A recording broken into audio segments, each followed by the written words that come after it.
Hello and a warm welcome to the channel P3 Talks. Perceive, practice, and prevail, an online learning platform for complete SSB guidance and current affairs. In this video, we're going to talk about Nepal passes amendment on new map. Nepal's new political map claimed Kalapani, Limpiyadhura and Lipulekh, ये तीनों areas वो अपने नए map में show कर रहे हैं.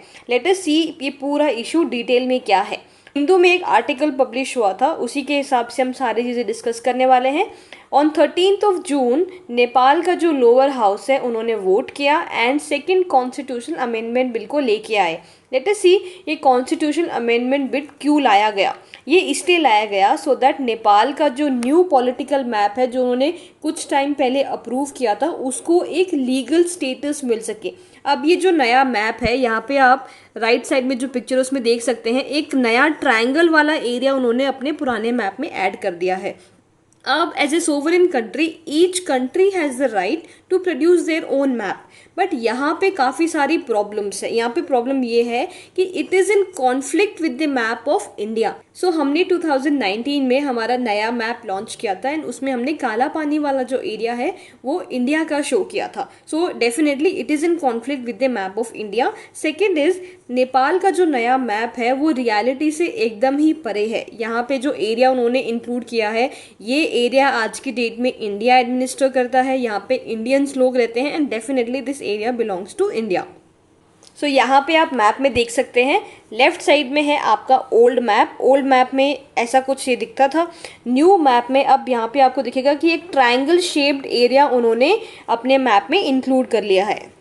Now let us see what are the causes of the dispute. तो मेन कॉज यहाँ पे ये है कि जो इंडिया और जो नेपाल है उनके बीच में जो बाउंड्री है that boundary is decided by the treaty of Sugauli. Treaty of Sugauli आपकी साइन हुई थी इन द ईयर 1816. किसके बीच में? Nepal and British east India company. अब इन दोनों के बीच में ट्रीटी ऑफ सुगौली साइन हुई. इसमें ये डिसाइड हुआ कि यहाँ से जो रिवर फ्लो करती है रिवर काली वो डिफाइन करेगी कि बॉर्डर कहाँ पे होगा. अब रिवर काली के जो वेस्ट में जो एरिया है वो पूरा बिलोंग करेगा इंडिया को एंड रिवर काली के ईस्ट में जो एरिया है वो बिलोंग करेगा नेपाल को. Now you must be thinking कि अगर ये बॉर्डर्स इतने वेल डिफाइंड हैं, ट्रीटी ऑफ सुगौली में क्लियरली लिखा हुआ है कि river will act as a boundary, तो यहाँ पे इशू क्यों हो रहा है.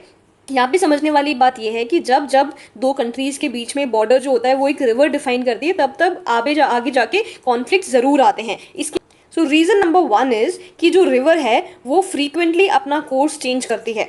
अब विद कोर्स ऑफ टाइम 1816 में रिवर काली जो थी उसको बताया गया था कि ये बॉर्डर है, अब तक उसका कोर्स काफ़ी ज़्यादा चेंज हो चुका है. इसीलिए दोनों कंट्रीज़ के बीच में डिस्प्यूट्स आज की डेट में हो रहे हैं. सेकेंड कॉज इज़ कि जो रिवर काली है उसका एग्जैक्ट ओरिजिन क्या है वो अपर रीजन्स में डिफाइन करना थोड़ा डिफिकल्ट होता है. नेपाल का परसेप्शन यहाँ पे कुछ और है एंड इंडिया का परसेप्शन कुछ और है. Let us see through a diagram. यहाँ पे कुछ माउंटेन्स है एंड ऐसा मानिए कि इस तरफ है इंडिया एंड इस तरफ है नेपाल. नाउ नेपाल ये बोलता है कि जो रिवर काली है वो इस पॉइंट से ओरिजिनेट होती है, इसीलिए इस पॉइंट के इस तरफ का जो एरिया है यानी कि इस पॉइंट के ईस्ट में जो भी एरिया है that belongs to Nepal. On the other hand India क्या बोलता है कि काली रिवर जो है वो यहाँ से कहीं से ओरिजिनेट होती है एंड इस पॉइंट के इस तरफ का जो एरिया है वो इंडिया को बिलोंग करता है. इसका मतलब यहाँ पे जो परसेप्शन है वो दोनों कंट्रीज़ के डिफरेंट हैं कि रिवर काली एक्चुअल में कहाँ से ओरिजिनेट हो रही है. डिटेल में इसको समझते हैं. ये है मैप. इंडिया और नेपाल यहाँ पे आपको क्लियरली दिख रहे हैं एंड यहाँ पे 3 रीजन्स मैंने मार्क किए हैं. थोड़ा इसको जूम कर लेते हैं. सो हियर आपको ये पॉइंट दिख रहा है and this point is called Limpiyadhura. Now Nepal is claiming कि जो रिवर काली है वो यहाँ से ओरिजिनेट हो रही है और ऐसे कुछ जा रही है. इसका मतलब ये हुआ according to treaty of Sugauli कि इस जो रिवर के ईस्ट में जो एरिया है वो पूरा बिलोंग करेगा नेपाल को.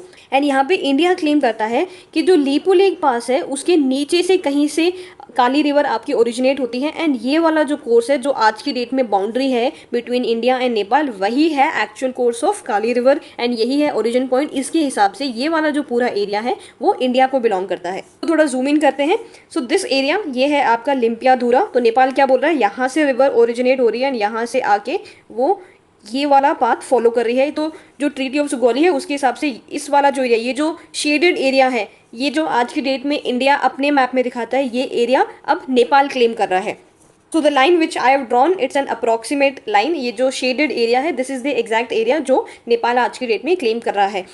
सो जो नया मैप है नेपाल का वो उन्होंने ऐसा कुछ पब्लिश किया है।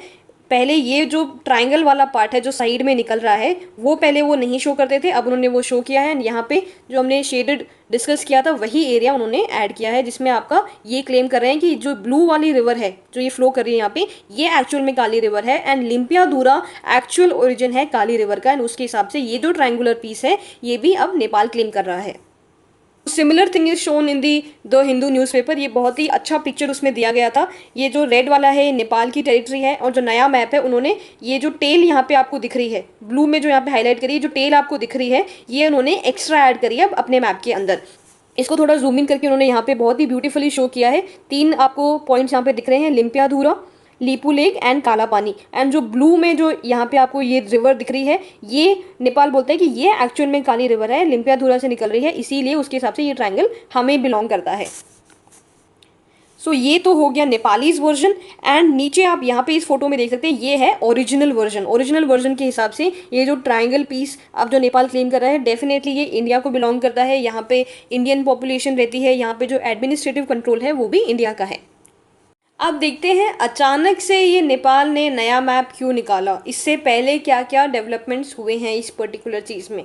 तो 2019 में जब हमने आर्टिकल 370 अबॉलिश किया उसके बाद में हमने अपना नया मैप निकाला था, उसमें हमने काला पानी रीजन को इंडियन टेरिटरी में शो किया था। उस टाइम पे भी नेपाल ने थोड़ा बहुत रेजिस्ट किया, थोड़ा बहुत प्रोटेस्ट किया था, बट वो कोई बहुत ज़्यादा मैसिव स्केल पे नहीं था एंड चीज़ें उस टाइम पे काम डाउन हो गई थी।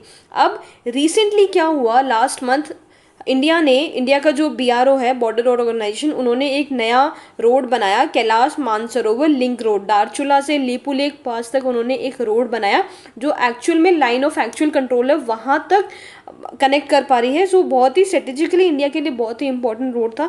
जब ये वाला रोड कंस्ट्रक्ट हुआ तो इसका काफ़ी ज़्यादा प्रोटेस्ट किया था नेपालीज़ ने एंड इस पूरे सिनारियो को हमने इस वीडियो में कवर भी किया था। India rejects Nepal's protest against new road to Lipulekh, India Nepal relation. इस वीडियो में हमने डिटेल में डिस्कशन किया था कि कौन सी रोड बनाई गई है, कहाँ से कैसे बनाई गई है, उस रोड की इम्पोर्टेंस क्या है एंड उसका जो कैलाश मानसरोवर जो लोग पिलग्रिम्स जाते हैं उनके लिए क्या इंपॉर्टेंस है, पूरा हमने डिस्कस किया था। इस वीडियो की लिंक आपको डिस्क्रिप्शन बॉक्स में मिल जाएगी, तो ये आप वहाँ से पढ़ सकते हैं। समझते हैं कि इस टाइम पे ज़्यादा एग्रेसिव क्यों हो रहा है नेपाल, इस टाइम पे ज़्यादा एक्टिवली क्यों इस चीज़ पे रिएक्ट कर रहा है। तो यहाँ पे समझने वाली बात ये है कि इसमें डेफिनेटली चाइना का कहीं ना कहीं रोल है।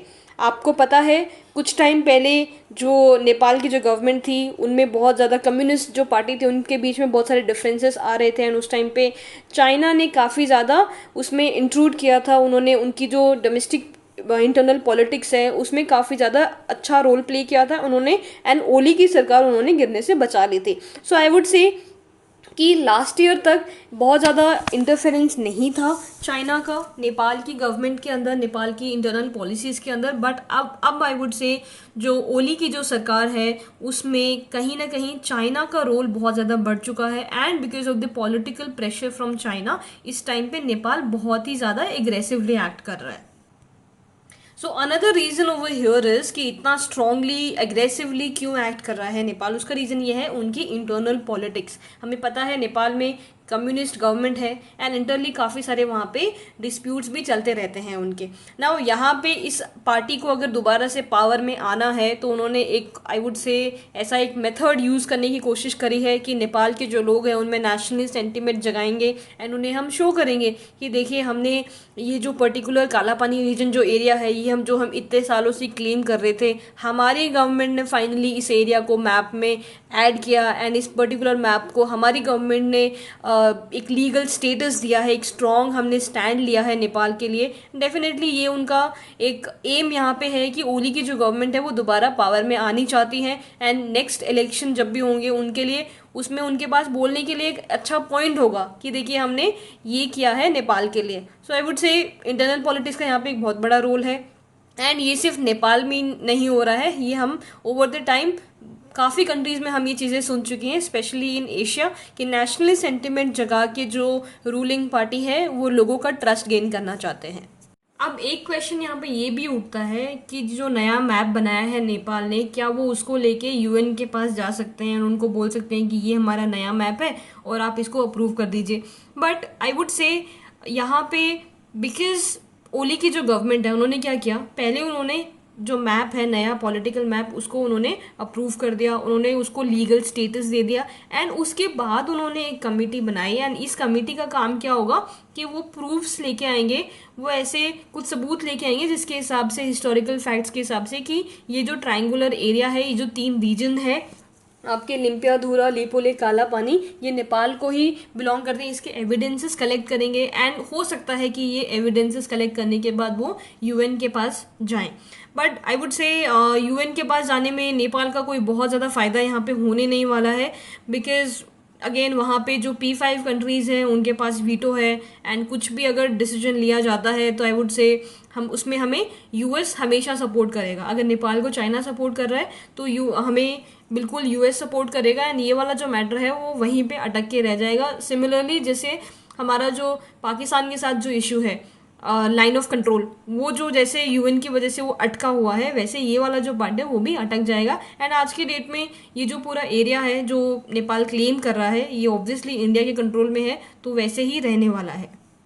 इंडिया और नेपाल के जो रिलेशन है, हम ये समझ गए हैं कि वो आज की डेट में ऑल टाइम लो पे चल रहे हैं, यानी कि इससे बेकार रिलेशनशिप हमारे कभी नहीं रहे हैं नेपाल के साथ। And we truly understand the importance of ties with Nepal. India को बिल्कुल भी डिले नहीं करना चाहिए in dealing with this particular matter amidst a pandemic situation, जहाँ पे ऑलरेडी चाइना के साथ टेंशन चल रहे हैं in Ladakh region as well as the Sikkim region. India को बिल्कुल भी लेट नहीं करना चाहिए in putting off this particular tension with Nepal. Now this particular crisis which is now happening, it will threaten the very basis of the two countries. जो हमारा special relationship है नेपाल के साथ, वो कहीं ना कहीं काफ़ी ज़्यादा ख़राब हो सकता है, जिसकी वजह से पहले जहाँ पे नर्चर्ड ओपन बॉर्डर्स थे, फ्री मूवमेंट ऑफ पीपल था, वहाँ के लोग इंडियन आर्मी में आके लोग सर्व भी कर रहे हैं।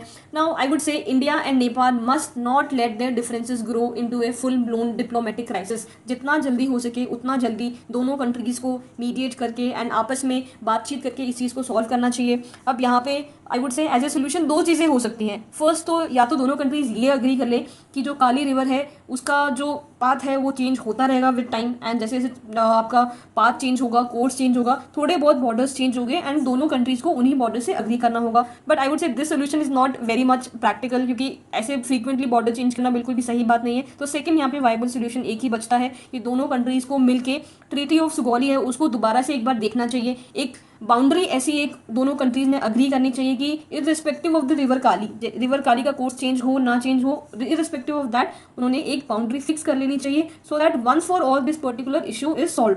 बिलीव वी अंडरस्टूड कि जो नया मैप है उसमें कौन से नए एरियाज उन्होंने इंक्लूड करे हैं। इस पर्टिकुलर टाइम पे ही ऐसा क्यों हो रहा है, जब पहले हमने नया मैप निकाला था उस टाइम पे इतना ज़्यादा स्ट्रॉन्ग प्रोटेस्ट क्यों नहीं आया नेपाली गवर्नमेंट की तरफ से। तो ये सारी चीज़ें आई बिलीव क्लियर हो चुकी हैं। Now I want you to answer one simple question कि इंडिया को क्या करना चाहिए ताकि नेपाल के साथ जो हमारा रिलेशनशिप है वो पहले की तरह हो जाए। पहले हमारे ओपन बॉर्डर्स थे, काफ़ी ज़्यादा आई वुड से ट्रस्ट वाला रिलेशनशिप है इंडिया और नेपाल के बीच में, वो रिस्टोर करने के लिए इंडिया को क्या क्या स्टेप्स लेने चाहिए। Do put your opinion in the comment box. Thank you so much for watching. If the content was helpful, do subscribe to the channel. Also, if you have any questions related to SSB, you can follow us on the Instagram handle P3_talks.